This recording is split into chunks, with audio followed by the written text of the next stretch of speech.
సరే ఏంటి Trump Musk మధ్య విభేదాలు ఇది ఒక సంచలనాలు రేపుతున్నది. అసలు మొత్తం అంతా మస్క్కి అప్పచెప్పేశారు ప్రపంచం అంతా అని. ఆయన ఎక్కడ కూర్చుంటాడు, వాళ్ళ కొడుకు వచ్చేమని వీడిని బెదిరిస్తుంటాడు ట్రంప్ని. ఇదంతా పెద్ద ఎత్తున వైరలైన అంశం. టారిఫ్ రద్దు చేయాలని మస్క్ విజ్ఞప్తి. టారిఫ్ కారణంగా ప్రపంచ వాణిజ్య ఉద్రిక్తతలు ట్రంప్కు వ్యతిరేకంగా అమెరికాలో మిన్నెట్టిన ఆందోళన. అంటే మీరు చూడండి, ఇంకా అంటే ట్రంప్ గారి రికార్డు ఆఖరికి మస్క్ కూడా భరించలేని స్థితికి వచ్చింది. రావణాసురుని కుంభకర్ణుడు వ్యతిరేకించినట్టుగా ఇప్పుడు ట్రంప్ వ్యవహారాన్ని మీరు ఏమని దీన్ని ఎకనామిక్ న్యూక్లియర్ వార్ అంటున్నారు, ఆర్థిక అణుయుద్ధం. ట్రంప్ అంటే ఒక అణుయుద్ధం వస్తే ప్రపంచం ఎలా సర్వం మారణహోమం అయిపోతుందో, ట్రంప్ తీసుకున్నటువంటి విశృంఖల బాధ్యతారహితమైన చర్యలు, మంటలు ఆర్థిక అణుయుద్ధంగా మారిపోయాయని అమెరికాలో చాలామంది మేధావులు, ఆర్థిక నిపుణులు చెప్తున్న దాన్ని పూర్తిగా బలపరిచాడు మస్క్. మీరు చాలా సర్వనాశనానికి చేస్తున్నారు ఈ పనులన్నీ కూడా.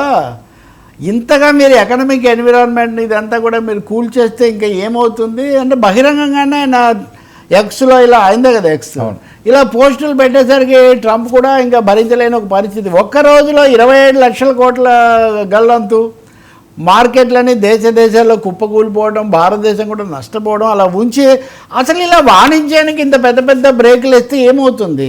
స్వేచ్ఛా ప్రపంచం ఉండాలన్నారు, ప్రపంచీకరణ అన్నారు. ప్రపంచీకరణ అన్నది మీరే కదా, గ్లోబలైజేషన్ అన్నారు. ఇప్పుడు మీరే గ్లోబలైజేషన్ అయిపోయిందని నువ్వేమన్నా విశ్వనాథుడు, ఏమన్నా విశ్వ అధినాథుడిలాగా నువ్వే చెప్పి ప్రపంచీకరణ అయిపోయిందంటే ఏమైపోయింది? నువ్వే అయిపోవని అమెరికన్లు ఆందోళన చేస్తుంటాం మనం చూస్తున్నాం. దారుణం ఏమంటే భారతీయ విద్యార్థులు చదువుకుంటున్నారు.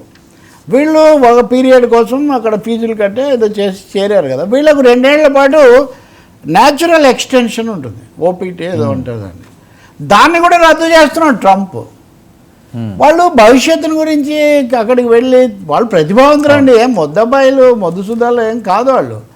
అటువంటి వాళ్ళని అంటే విద్యార్థుల భవిష్యత్తు, దేశాల మధ్య సంబంధాలు, ఆర్థిక పరమైనటువంటి వాతావరణం అన్నింటినీ విధ్వంసం చేస్తున్నాం. ఇక బహుశా ట్రంప్ ఎక్కువ రోజులు ఉండదు.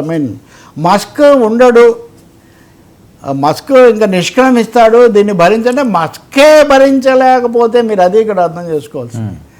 మస్క్ కూడా తట్టుకోలేనంత ఘోరమైన ఈ పరిస్థితులు ట్రంప్ ప్రపంచం అంతటిని కూడా నెడుతున్నాడని. చైనా వాళ్ళు నువ్వు 34 వేస్తాం, మేము కూడా 34% ఇంకా ఎక్కువ వేస్తామని కూడా వాళ్ళు అన్నారు.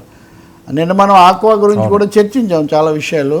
అందుకనే ఇది ఎకనామిక్ న్యూక్లియర్ వార్ అంటున్నారు.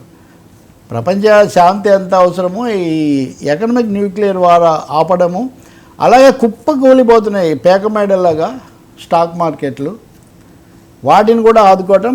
మరీ ముఖ్యంగా వృత్తి నిపుణులు, వృద్ధులు ఎవరు ఉంటారండి? గ్రీన్ కార్డు వచ్చిందిలే పిల్లల దగ్గర ఉందాం చల్లగా అనుకున్న వాళ్ళు ఎవరై ఉంటారు? ఒక మోస్తరు వయోధికులు. వాళ్ళందరూ కూడా అనేక తరాలతో కూడా ఆడుకుంటున్న ఒక పరిస్థితి. మస్కే దీనికి చివరికి ఇంకా నాయకత్వం వహిస్తాడేమో కూడా తెలియదు. ఎందుకంటే మస్క్ ఎప్పుడు ఏం చేస్తుంటాడో ట్రంప్ కంటే తక్కువ కాదు కదా. కాబట్టి ఇది ఒక తీవ్రమైన హెచ్చరిక. అసలు మొత్తం మీడియా, గ్లోబల్ మీడియా మొత్తం ట్రంప్ యొక్క చర్యలు, వాటి విధ్వంసంతో అట్టుడికిపోతుంది. సరే ఏంటి అసలు ఆయన వైఖరి? 2 టర్మ్సే కదా ఉంటుంది అమెరికన్ ప్రెసిడెంట్ది, థర్డ్ టైం ఛాన్స్ లేదు. ఇంక ఇదే మనకు లాస్ట్ ఛాన్స్ అనుకుంటున్నాడు ఈయన. అది కూడా అంతే అనుకోవాలి. అంటే ఇక ట్రంప్తో పాటు వ్యక్తిగతంగా ట్రంప్ మీద పోతుంది, కానీ అమెరికా ఆర్థిక వ్యవస్థ కూడా బాగాలేదు. ఓకే, సో దాని నుంచి దృష్టి మళ్ళించడం కోసం ఏ విపరీత చర్యలు చేసైనా దాన్ని ఏదో ఒక విధంగా కృత్రిమంగా నిలబెట్టాలని ఒక ప్రయత్నం చేస్తున్నాడు. ఇప్పుడు ఎలా ఉంటుందంటే దివాళా తీసిన జమీందారు లేదా భూస్వామి ఊరి మీద పెత్తనం చేస్తుంటారు కదా, వాడికి లోపలేం ఉండదు, కానీ పాత దీంతో చేస్తుంటాడు. ఇప్పుడు వాళ్ళు ప్రపంచం మీద పెత్తనం చేయడానికి ఒకటి వాళ్ళ సైన్యంలో వాళ్ళకి తిరుగులేని బలం ఉంది. రెండవది డాలర్ అన్నది ప్రపంచవ్యాప్తంగా మారకంగా ఉంది. ఎక్స్చేంజ్కు డాలర్ వాడుతున్నాం మనం. సో ఈ రెండింటిని ఆధారం చేసుకొని ఫెడరల్ కాస్ట్రో ఉండేవాడు కదా, క్యూబా అధినేత, విప్లవ నాయకుడు, ఆయన చెప్పాడు ప్రపంచాన్ని అమెరికా డాలరు, సైన్యము, హాలీవుడ్, ఇంగ్లీషు, తర్వాత కాలంలో కంప్యూటరు, ఇంటర్నెట్, వీటి సహాయంతో పరిపాలిస్తుంది, నిజంగా సొంతంగా ఏమి ఉండి కాదు అని. కాబట్టి వీటి అన్నిటి మీద ట్రంప్ దాడి చేస్తున్నాయి. ఇవేమీ ఉండవు ప్రపంచ దేశాల సహకారం లేకపోతే. ఇలా ఒక్కొక్క దాన్ని తెంచుకుంటూ పోతే చివరికి ఏమీ మిగలదు. అప్పుడు నిజంగా ఎలాంటి పరిణామాలు వస్తాయో కూడా మనం చెప్పలేము. సో అమెరికాలోనే నిరసనలు రావటము, మస్క్ లాంటి వాళ్ళు కూడా అడ్డం తిరగటము, ఈ భారతదేశం లాంటి చోట కూడా ఒక ఆందోళన వ్యక్తం కావటం, ఇవన్నీ ఎప్పుడు మోదీ బయటపడతాడనే విషయం మనకు తెలియదు. కానీ అంటే ఆయన ఏదో చేయక తప్పదు. కానీ ఇదంతా ఒక